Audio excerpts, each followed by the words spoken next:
Silent Hill: The Short Message may bear the Silent Hill name, but it has nothing to do with Silent Hill. Everything you love about the series is almost non-existent. It's a decent game, but it's not a good Silent Hill game. Konami has proven once again that they have no idea how to handle the franchise.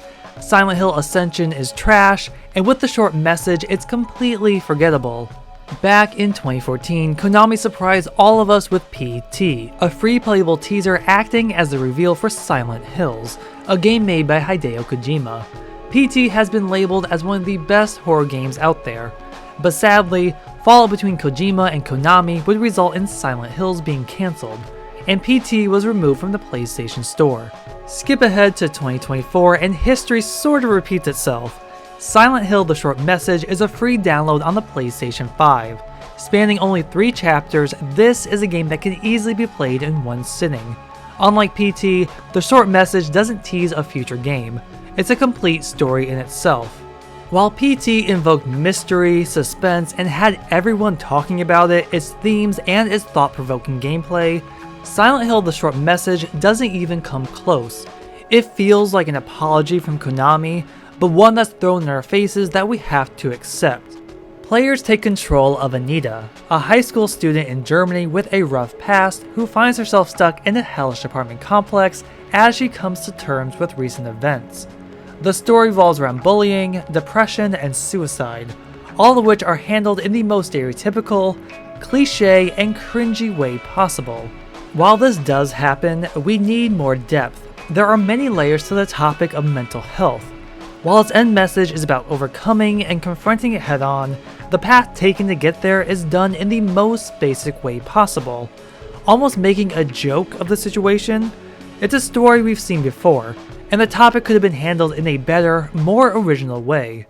The Short Message has potential for a great story, but there is just too much hand-holding the game gives you.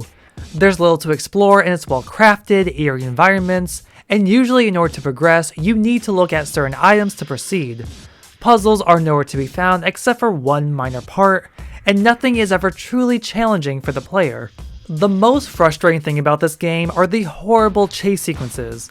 As the game lacks any kind of combat, players only need to worry about one enemy, but it's not like a Mr. X in Resident Evil 2 situation, where the monster stalks you all over the map. When these chase sections begin, you'll know it's about to start as the screen starts to flicker. There's no element of surprise, and every time it happens, the game will tell you. What starts out easy becomes more complicated and annoying, turning into a slender knockoff with finding a number of photographs to proceed. There is an adrenaline rush when trying to escape. If the monster is near, Anita's phone will go crazy with static, meaning you need to get the hell out of there. And if you happen to die, it's never truly game over. Anita will reawaken right before the chase begins, eliminating any type of punishment. So it's basically trial and error.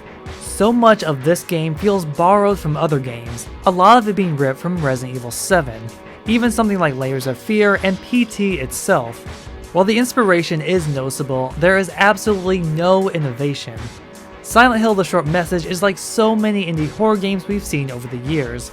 Good for a playthrough or two, but something we've seen done before. The overall experience just feels so cheap, from the forgettable characters, the poor voice acting, and its switch from gameplay to live action cutscenes.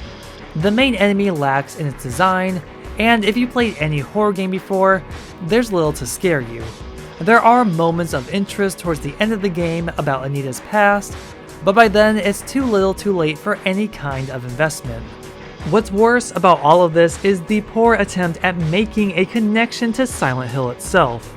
The game takes place in Germany, clearly not the town of Silent Hill, which you wouldn't know from the lack of any kind of accent from its characters. But near the end of the game, there's an article called The Silent Hill Phenomenon. It explains how those who are psychologically unstable claim to see fog and lose consciousness shortly after. The fog represents uncertainty and sensory illusions, and apparently more cases are always happening of the Silent Hill phenomenon, which could explain Silent Hill Ascension and Silent Hill F, both of which don't take place in Silent Hill. Really, it's a cheap and cheesy way at trying to expand the series outside of Silent Hill. It poorly connects these happenings to that in Silent Hill. It just feels very generic trying to tie a game that doesn't feel like Silent Hill into the series. This isn't a series that has the luxury to easily change its location. The town is the title.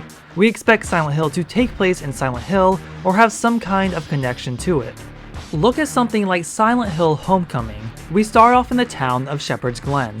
It's a town that has connections to Silent Hill and its cult. Less than halfway through, the characters end up traveling to Silent Hill. Even Silent Hill 4: The Room. That game distanced itself as far from Silent Hill as possible and has some kind of loose connections. But that is a game that still feels like Silent Hill thanks to the original developers. Silent Hill has proven that its original formula can be changed by retaining that same feeling the series is known for. For this, first person is a big major shift from what is typically a third-person game. Text messages are new and add some interaction with other characters without actually having them around. And the game doesn't rely too heavily on the typical fog and rust atmosphere, but it is there.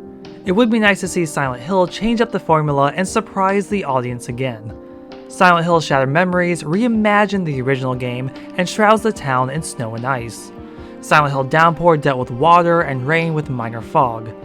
This shows that change can be healthy, otherwise Silent Hill gets lost in the fog that it's known for.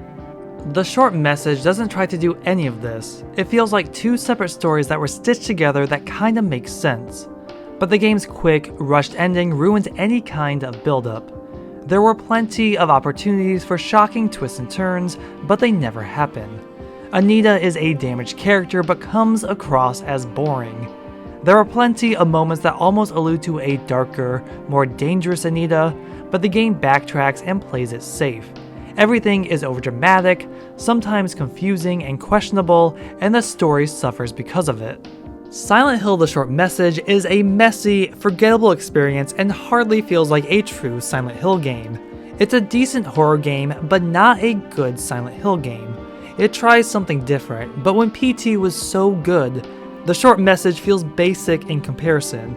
It's worth a single playthrough, but you'll finish the game questioning if it was worth your time. This feels like a run-of-the-mill indie horror game that you can easily find on the PlayStation Store. If a lack of innovation and surprises in Silent Hill: The Short Message is what we have to look for in Silent Hill's future, then the series is already doomed before it began again. Let me know your thoughts of Silent Hill: The Short Message down in the comments. What did you think of the game? Did you like it, or was it simply bad? Be sure to like, share, and subscribe for future content. Thank you so much for watching, and I'll see you in the next video.